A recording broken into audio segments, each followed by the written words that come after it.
Nous sommes ravis de vous retrouver encore une fois. Vous suivez C24+. Comme d'habitude, nous avons toujours quelque chose de croustillant à vous offrir. Et pour aujourd'hui, nous avons reçu un invité particulier. Il nous vient de Punia. C'est un notable et aussi professeur à l'ISTEM Kinshasa. Il s'appelle Mutumbi Abeli Frank. Il est enseignant en santé communautaire et il enseigne aussi le suivi et l'évaluation dans cette institution de la République. Sans plus tarder, bonjour professeur Mutumbi. Bonjour madame la journaliste. Pour moi, je suis très ravi d'être aujourd'hui devant vous pour essayer de parler de notre territoire. Le territoire de Punia, le territoire de la République démocratique du Congo. Meilleurs vœux. Merci à vous également. Bonne année. Merci et à je vous suis également. très ravi parce que c'est une dame avec laquelle je vais échanger pour que nous puissions parler des choses qui sont sérieuses pour la République démocratique du Congo en général et pour le territoire de Punia en particulier. Et vous allez nous faire découvrir cette partie de la République. Tout à fait, avec beaucoup de plaisir. Merci. Sans plus tarder, professeur, la population de Punia, les raisons pour lesquelles nous vous accueillons ici, chez C24+, c'est parce que nous avons lu un article qui nous parlait de ce territoire dans le Kindu, justement. Alors, dans cette description des faits, le territoire était en pénurie d'eau depuis 3 ans. Ils sont en manque d'eau potable. Suite à des raisons qu'un autre notable aussi a donné, mais nous avons besoin de beaucoup plus de détails avec vous pour essayer de découvrir cette partie de la République et de ressortir, au fait, tout ce qui est lié à l'ensemble du territoire. Sans plus tarder, parlez-nous de Punia, en bref. Bien, la présentation sera peut-être succincte, mais si je voulais présenter Punia, ça peut nous prendre tout un siècle. Oui, allez-y plus brièvement. C'est un brièvement. territoire avec tous les éléments du point de vue culturel, économique, politique et j'en passe. Mais je commence par la province du Maniema, qui est schématisée par un arbre. Regardez comment je mets l'arbre. Cela veut dire qu'il y a des racines, il y a les troncs, et puis il y a les fruits, il y a des feuilles. Le territoire de Punia se trouve au nord. Mais en bas, qu'est-ce que nous avons? Nous avons le territoire de Kabambare, Kasongo, Kibombo, Kindu, qui est le chef-lieu. Et à 235 km, nous avons le territoire de Punia. Mais il y a aussi, dans l'entretemps, le territoire de Pangui, le territoire de Kailo, le territoire de Punia et le territoire de Lubuntu. Qui sont sur le chemin pour atteindre Punia. Et je prends Kailo et Pangui au centre, Kabambare, Kasongo, Kibombo, Kindu, je peux mettre au sud. Au sud. Et de l'autre côté, même si Kailo aussi on le met au sud, il y a Kailo, il y a Punia, il y a Lubuntu. Ça veut dire quoi? Géographiquement parlant, Punia se trouve à mi-chemin entre Kisangani au nord et Kindu au sud. Et quand vous dépassez Punia, vous arrivez à Lubuntu, c'est un territoire aussi, chef-lieu qui porte son nom, c'est à peu près 125 km, 135 km. Et quand vous allez à Kisangani, vous avez 231 km. Donc Punia et Kisangani, c'est aux alentours de 380 km. Et Punia et Kindu, c'est aux alentours de 235 km. Vous me direz que ce n'est pas loin, mais bon, avec les conditions dans lesquelles nous sommes en train d'évoluer, je vais vous dire que même pour faire 1 km, ça peut vous prendre tout un mois. Vous allez me dire que ce n'est pas vrai. Et je vais donner les éléments en rapport avec ça. Punia, c'était un grand centre minier. Pourquoi? Parce qu'il y avait tellement de sociétés. La société Kobelmine, la société Simetin, Kivumine, et j'en passe. Donc Punia était déjà une grande ville à l'époque coloniale. Évoluée, avec des camps, avec des villas, avec des véhicules. On appelait ça les véhicules qui venaient en colonne. On appelait ça en colonne. Et à cette époque-là, même le trafic ne posait aucun problème, dans la mesure où il y a les avions qui atterrissaient à Punia, à Kalomenyama, d'une part. Il y a les bateaux qui venaient à Kowe et qui accostaient à Kowe pour amener les produits à Punia. Il y a la route. Et ici, nous avons 4 axes principaux qui desservaient le territoire de Punia. Il y a le Punia, Kasese, Shabunda, Bukavu, plus ou moins 500 km, pratiquement impraticable, ça fait de cela des années, des lustres. Je ne peux pas dire même ça fait 30 ans. Cette route n'est plus opérationnel. Nous avons aussi Punia, Umbaumba, Kipakata, Kailo, Kindu, à peu près 235 km. Aujourd'hui, impraticable parce que la route n'est pas réhabilitée. Et puis, il y a le pont qui avait été coupé. Oui. Lorsque les mercenaires sont passés, Jean Scram et consorts, ils avaient coupé. Mais cela ne pouvait pas nous empêcher de continuer parce qu'il y a la possibilité de mettre des bacs. Mais cette route n'est pas pratiquée aujourd'hui. Nous continuons. Punia, Ferekeni, Kowe, jusqu'au fleuve. C'était aussi une voie d'accès pour la province du Maniema, pour que les biens arrivent dans le territoire de Punia. Une voie de commerce, on peut dire. Voilà. Il n'y a pas moyen de faire les 100 km. Impossible. Le seul accès qui nous reste, ou la seule voie qui nous reste, c'est Punia, Yumbi, Lubutu, Kisangani. À peu près, comme je dis, 380 km, mais dans une situation d'impraticabilité totale. Les gens, quand ils vont, c'est pour faire une semaine, 2 semaines, pour réaliser 380 km, et dans des conditions inhumaines. Voilà un peu les contraintes. Il y a aussi la centrale hydroélectrique qui avait été montée en 1945. Et c'est ce qui faisait la fierté même du territoire de Punia. Ça fait encore la fierté à minima, parce que, bon, elle ne fonctionne plus, la centrale. La centrale a vieilli, fonctionne, mais cette centrale a totalement vieilli.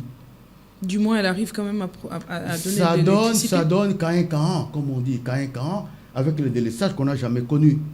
Cela veut dire que je suis en train ici de faire un cri d'alarme. Si cette centrale-là partait, eh bien, c'est une perte énorme pour la République, non seulement pour le territoire de Punia, mais aussi pour la province du Maniema, éventuellement pour la République démocratique du Congo. En 1976, j'étais encore petit, j'étais 4e des humanités, on avait mis en place la régie des eaux. Et la régie des eaux desservait l'eau sur toute l'étendue, n'est-ce pas, du centre-ville de Punia. Mais malheureusement, c'est devenu inopérationnel et les gens sont confrontés à la corvée d'eau. Il faut faire des kilomètres pour aller chercher de l'eau potable.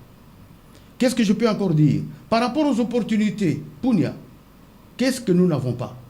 Nous avons de l'eau, une hydrographie importante avec la rivière que j'appelle fleuve, moi personnellement, Lindi ou Lindi. Il y a la rivière Loa, c'est un fleuve. Quand je dis fleuve, je compare ça à la Meuse que j'avais vue en Belgique, une petite rivière qu'on appelle fleuve. Mais nous avons ces rivières qui ont 500 mètres de diamètre, 500 mètres de largeur. Et on appelle ça ici rivière. Moi, j'appelle ça fleuve. Et sans parler de la décoration qui va avec. Oui, mais de toutes les façons, avec toutes les autres rivières qui vont là-bas, donc Punia, l'hydrographie de Punia est tellement immense. Je ne veux pas parler ici du sous-sol, je regrette. Souvent, on nous parle de Lualaba, on nous parle du Haut-Katanga, on nous parle de Kasaï. Non, mais allez-y, nous avons besoin de découvrir. On oublie que Punia, c'est ça qui a fait la fierté, n'est-ce pas, des sociétés belges qui avaient, n'est-ce pas, élu le domicile dans ces territoires. Qu'est-ce que nous n'avons pas? Nous avons du pétrole, nous avons du diamant, nous avons du coltan, nous avons de la cassitérite, nous avons tout ce qu'il faut, tout ce qu'on dit comme matière première. Mais ce n'est pas seulement ça. C'est même les raisons pour lesquelles toutes ces entreprises que vous avez précitées sont allées s'installer. Absolument. Les entreprises sont parties. Malheureusement, je ne sais pas ce qui s'était passé au niveau international. Les entreprises ont fermé bagages. Mais en fermant bagages, qu'est-ce qu'elles ont fait? Elles ont tout cassé. Les camps démantelés, tout a été démantelé. Et aujourd'hui, Punia a connu une situation très difficile pendant des années. Je peux me dire 30 ans. Il n'y a pas d'investissement, il n'y a pas une autre société. L'État n'a pas souhaité reprendre ces entreprises. Oui, mais c'est la Sakima qui a été montée pour prendre place. Mais avec le passif, la Sakima ne fait pas poids. Il n'y a pas tellement des inputs. De quoi exactement? Mais la Sakima, c'est la société, comment on appelle, aurifère du Kivu et du Maniema. Okay. Mais malheureusement, Maniema, on n'exploite pas de l'or d'une manière industrielle. C'est d'une manière artisanale. Mais c'est seulement au Kivu qu'on le faisait d'une manière industrielle. Je crois que c'était un peu de la supercherie. Mais ce que nous voulons véritablement est que si la Sakima doit continuer, il faudrait qu'elle exploite véritablement de l'or d'une manière industrielle. À Punia, il n'y a pas que Punia, même à Lubutu, il y a aussi la Sakima qui était par là, parce que c'était la Somenki à l'époque. Ce que je peux dire, nous avons tout ce qu'il faut. Mais les grandes ressources de la République, ici, ne sont pas constituées uniquement par les minéraux. Ce sont les hommes. On a été formés dans des bonnes écoles. L'Institut Saint-Pie X, tout le monde sait. Qui existe aujourd'hui. Qui existe aujourd'hui avec l'appellation de l'Institut Mbengu, n'est-ce pas, aux humanités. Et on était en compétition avec les grandes écoles de la République, parce qu'on était formés par les prêtres catholiques. Et j'ai dit coup de chapeau à tous ceux qui nous ont formés. Cela continue ou et ça il y a eu des continue changements? aujourd'hui, quand même s'il y a encore quelques difficultés. Mais en tout cas, Difficile à nous tirer. continuons quand même à faire en sorte que l'Institut de Punia, l'Institut Mbengu, soit aussi le reflet, n'est-ce pas, de ce sérieux de la formation que nous avons connu. Il y a l'Institut, il y a l'école Moulubado, qui était Saint-Augustin, l'école primaire, qui forme aussi les enfants. Il y a d'autres écoles, il y a une constellation d'écoles, mais malheureusement, il n'y a pas assez d'appui. Mais cette volonté d'aller plus loin avec les études nous reste encore. Qu'est-ce que je peux dire? Nous avons été formés. Mais malheureusement, en ce qui concerne la représentation politique, les territoires de Punia ne se retrouvent pas. Et pour nous, c'est un bémol. Je dis, pourquoi on doit nous oublier dans la mesure où nous avons beaucoup de choses à apporter? Et d'ailleurs, je vous apprends que l'évêque de Kindu aujourd'hui est né à Punia. Il a grandi à Punia. Il a été élevé, il a été formé à Punia. Et je le salue aussi. C'est mon homonyme, Abeli. Il fait un travail formidable. Il a été formé à Punia. Donc, il y a des intellectuels qui sont là-bas. Malheureusement, au niveau national, peut-être que vous n'avez pas l'écho de ce que nous valons et de ce que nous sommes. Nous souhaiterions, par le biais, n'est-ce pas, des émissions comme ça, que vous puissiez leur dire qu'à Punia aussi, il y a des gens qui valent la peine, qu'ils puissent aussi faire en sorte que le développement arrive, non seulement dans ce milieu, mais aussi en République démocratique du Congo dans son ensemble. Merci, professeur, pour ce portrait que vous venez de dresser du territoire de Punia et cet aspect de choses que vous avez soulevé sur le développement, parlant aussi de la représentation politique. Est-ce que vous pouvez nous en dire un peu plus? Si on commençait par la représentation politique, nous sommes, au grand regret de constater que nous sommes complètement oubliés. Nous sommes oubliés, ce n'est pas parce que nous ne valons pas grand-chose, mais c'est peut-être qu'il n'y a pas des gens qui nous ont découverts. Et peut-être qu'ils trouvent que nous sommes à 2000 km de la République de la capitale de notre pays. Peut-être que nous ne voulons pas grand-chose, mais de toutes les façons, nous avons quand même étudié dans des bonnes écoles, nous avons fait aussi le travail comme les autres l'ont voulu que nous puissions le faire, dans des sociétés, dans l'administration. Et puis nous avons eu quand même un gouverneur venant de Punia. Nous avons eu quand même un vice-ministre, n'est-ce pas, de la justice venant de Punia. Nous avons eu vous pouvez nous rappeler Colosso Soumaïli. Colosso Soumaïli, même si c'était après la guerre et tout ça, bon, il y a eu quand même des recompositions politiques et tout ça. Oui, le fils de Punia a été gouverneur du Maniema. Le fils de Punia a été aussi vice-ministre de la justice dans ce pays. Et puis, si nous allons un peu plus loin, et le papa Bindimono Gustave, le père de Bindimono Gustave, a été aussi ministre à l'époque, dans les années 60 et comme ça.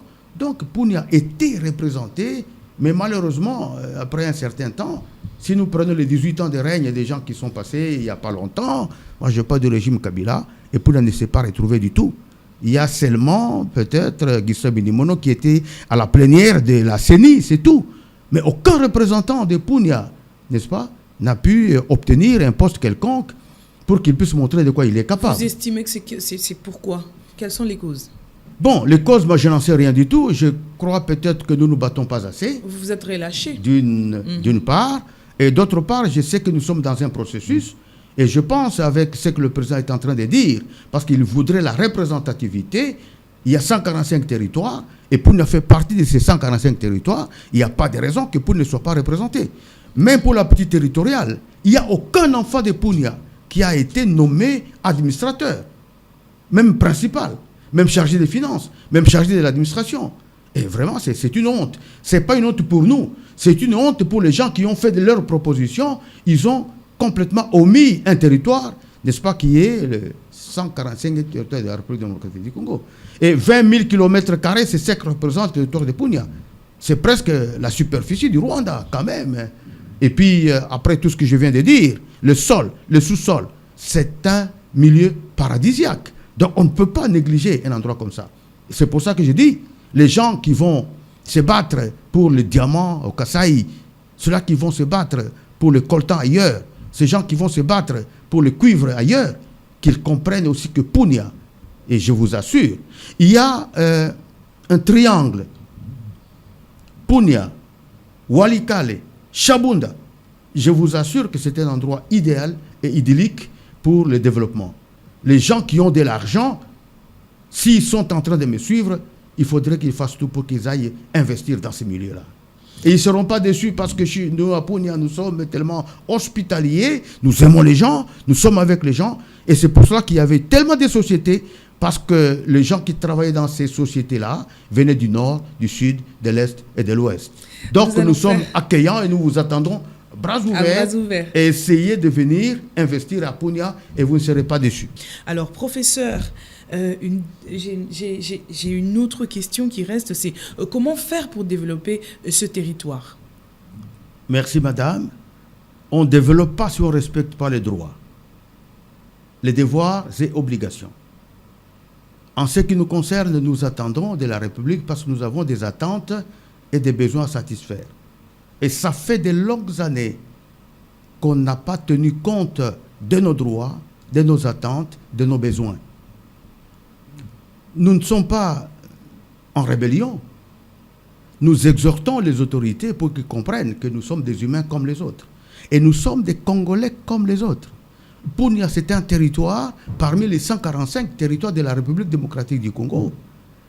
Lorsque nous voyons qu'ailleurs on fait des choses et que chez nous on ne fait rien, c'est un sentiment de frustration. On se dit, est-ce que le papa nous aime? Est-ce que notre gouvernement pense à nous? Pourquoi nous devons mériter, n'est-ce pas, cet oubli-là? Donc, le développement, nous en avons besoin. Qu'est-ce qu'il faut faire? Je sais ici qu'il y a des contraintes. La plus grande contrainte, c'est l'enclavement de notre territoire. On n'utilise pas les voies de communication. Et par voie de communication, je vois ici l'eau, je vois la route, je vois le ciel. Parce qu'avant, nous avons notre aérodrome de Kalobenyama. Les avions atterrissaient sans problème. Nous avons l'aérodrome de Kasese, l'aérodrome de Solia, ainsi de suite. Aujourd'hui, c'est seulement en grande partie à Kasese qu'il y a des atterrissages. Vous savez pourquoi? C'est pour transporter les minéraux qui sont produits. Et qui n'apportent rien à la population de Kasese. Rien du tout. Il n'y a pas de construction, il n'y a même pas de route. Quand vous quittez à l'aérodrome pour aller à Kasese centre, rien. Les gens viennent avec des motos, viennent avec des vélos, ils transportent les minéraux sur leur tête pour mettre ça dans des avions. Regardez un peu la souffrance de la population. Je suis en train de me poser la question de savoir quel est le nombre de gens qui souffrent de la hernie discale aujourd'hui dans ce territoire, à cause de cette situation. Nous avions des bateaux qui venaient jusqu'à Kowe. Les bateaux viennent à Kowe, qui passent vers Ubundu, mais il n'y a pas la possibilité de prendre les marchandises là-bas et d'amener à Punia. Parce que la route Kowe-Punia n'est pas praticable. Et qu'est-ce qu'on va nous apprendre? Il y a un homme, je ne veux pas citer les noms, où il y a des hommes qui se disent les enfants du Maniema, qui ne voudraient pas qu'il y ait des routes dans le Maniema, parce qu'ils ont leur bateau. Il faudrait qu'ils aient le monopole, n'est-ce pas, du transport des marchandises. Madame, est-ce que vous savez que la bière que vous achetez à 2000 francs ici vous coûte 10 000, 8 000 à Punia? C'est inimaginable. Le sac de ciment qui coûte 10 $ ici, ça vous coûte 30, 50 $ à Punia. Comment voulez-vous que les gens se développent dans de telles conditions? Les gens qui n'ont pas assez d'entreprises, qui n'ont pas d'emploi, qui n'ont pas assez de moyens, et ce sont eux qui doivent acheter au plus fort. C'est une injustice qu'il faut réparer. Donc on se dit, nous avons besoin de nos routes. Réhabilitons les routes. J'ai dit 4 axes. Punia, Kailo, Kindu, réhabilité. Je suis content parce que j'ai suivi le gouverneur intérimaire qui a dit, il a aligné cette route dans le projet de la réhabilitation de cette route. Dans le projet des 145 territoires. Donc vous attendez que ça Et je suis très content et je voudrais que ça commence maintenant. On n'a plus beaucoup de temps à perdre. Vous savez qu'il y a des gens qui ont 40 ans qui n'ont jamais vu de véhicules là-bas. Il y a des gens qui ont 40 ans, et je vous assure, je vous jure, qui n'ont jamais vu de véhicules. Qu'est-ce que je voudrais? Les autres axes, qu'on les réhabilite. Punia, Kisangani, c'est un enfer. Et il ne faudrait pas que nous attendions qu'il y ait accident de circulation, qu'il y ait 50 morts, qu'il y ait 100 morts, pour qu'on dise journée, comment on dit? Journée sans, comment on dit? Férié. Non, on n'appelle pas ça journée fériée. On dit, on ne travaille pas, on est en train de pleurer parce que les gens sont décédés. Ah. Mais il faut voir ça en amont. Il faut voir ça pendant. Il faut voir ça en aval. Le grand problème, c'est qu'on attend que on n'anticipe pas les événements. Dans l'allure où vont les choses, avec la dégradation flagrante de cette route-là, vous ne serez pas étonnés. Et nous viendrons encore vous rappeler ici, d'ici 2-3 matins, qu'il y a eu un accident grave, à l'issue duquel il y a eu une catastrophe. Sans décédés et tout ça. Parce qu'on en a déjà connu. Et ce qu'on voudrait ici, pour régler le problème de Punia, on règle le problème de la communication en termes de la circulation routière. Parce qu'avant, quand on était petit, les coccinelles faisaient 350 km par jour. Ça quittait Punia, ça arrivait Kisangani le matin, et le soir, ça revenait à Punia. Coccinelle. On appelait ça VW, Volkswagen. Mais aujourd'hui, vous avez votre Jeep 4x4 flambant neuf, ça ne peut pas atteindre Kisangani. Ce n'est pas possible. Et vous avez des endroits où vous ne pouvez même pas faire 1 km avec votre véhicule. C'est pratiquement impossible. Quand vous quittez Punia, vous allez vers Solia et tout ça, à 1 km, vous êtes bloqué net et vous n'avez pas la possibilité d'y aller. Et pourtant, c'était des routes carrossables. Réhabilitons cela. Ça serait donner aux gens la possibilité de se développer. J'ai parlé de la centrale hydroélectrique, ça faisait la fierté. Aujourd'hui, nous souhaiterions que ça soit réhabilité. Dans la mesure où ça va nous permettre, n'est-ce pas, de desservir 4-5 territoires. Ça peut desservir le territoire de Lubuntu, ça peut desservir le territoire d'Ubundu, ça peut desservir le territoire de Kailo, de Chabunda, de Walikale, et j'en passe. J'ai été là-bas avec les Ukrainiens qui sont spécialisés dans ces domaines. Ils sont allés avec un budget de 20 millions. 20 millions de dollars pour booster, n'est-ce pas, améliorer, arranger cette centrale pour que ça desserve 4-5 territoires. On va me dire, oui, c'est trop, 20 000 dollars, 20 millions. Mais il y a des gens qui volent de 200 millions ici, de 300 millions, de 500 millions, de 1 milliard. Ils les volent, sans pour autant que ça n'apporte quoi que ce soit à la population congolaise. Et 20 millions, ça représente quoi? Rien du tout. Il faut seulement de la volonté politique. Et c'est pour ça que je dis, le président de la République, avec le projet de 145 territoires, il a compris que le développement doit commencer à la base. Kinshasa n'est pas le Congo, bien évidemment. Et j'ai toujours compris que Kinshasa, c'est le fief de l'opposition. On s'oppose sans rien proposer. Mais je dis, la solution développementale, ça va commencer à la base, comme le prédit le président de la République. Donc nous comptons beaucoup sur ce projet des 145 territoires, dans les territoires de Punia et dans les autres territoires, et même dans les communes de la République démocratique du Congo. Quand vous êtes à Kimbanseke, c'est un grand village, je suis désolé.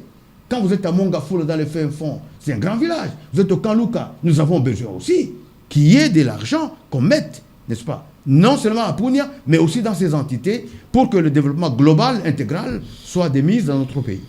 Merci. Et je voulais parler aussi de la régie des eaux à Punia. Le budget, 280 000 dollars, 280 000 pour les tuyauteries et machin et consorts. Nous, la participation communautaire, nous allons faire en sorte que la population va se mettre à l'ouvrage. Nous allons creuser, nous allons les accompagner, nous allons leur faciliter la tâche. Nous avons des maçons chez nous que nous allons prendre. Ce sont les enfants du coin qui vont. Mais ce que nous voulons, qu'on nous réhabilite, n'est-ce pas, la régie des eaux, pour qu'il n'y ait pas cette corvée d'eau. Les mamans en souffrent, les jeunes femmes en souffrent, les jeunes filles en souffrent. Quand tu quittes à l'école, tu es jeune fille, il faut faire 2 kilomètres pour aller puiser de l'eau. N'est-ce pas, ça c'est de la torture. Et ce n'est pas envisageable dans un pays comme le nôtre, la République démocratique du Congo. Merci, professeur. Et vous-même, en tant que notable de ce territoire-là, qu'avez-vous mis en place comme projet afin de développer aussi cette partie-là? Madame, pour ceux qui me connaissent, ils savent bien que j'ai parlé de la route, la colonne vertébrale du développement dans un pays. J'ai réhabilité le pont. Si vous m'aviez dit avant, j'allais vous amener même les images. Le pont Belia, 40-50 mètres, avec mes ponts propres. J'ai réhabilité d'autres ponts aussi. J'ai expliqué à nos amis, à nos frères, que la route, c'est ça la colonne vertébrale. Si vous n'avez pas de route, vous aurez des difficultés. 1. 2. J'étais le premier, celui qui avait amené les ordinateurs dans des écoles et dans l'administration à Punia. Et la route était impraticable, mais on est parti à vélo depuis Kisangani jusqu'à Punia. 380 km, dans des bourbiers. Et on a tout amené. Les gens peuvent le témoigner. Et même pour multiplier, photocopier les documents, j'ai amené et j'ai donné à titre gratuit.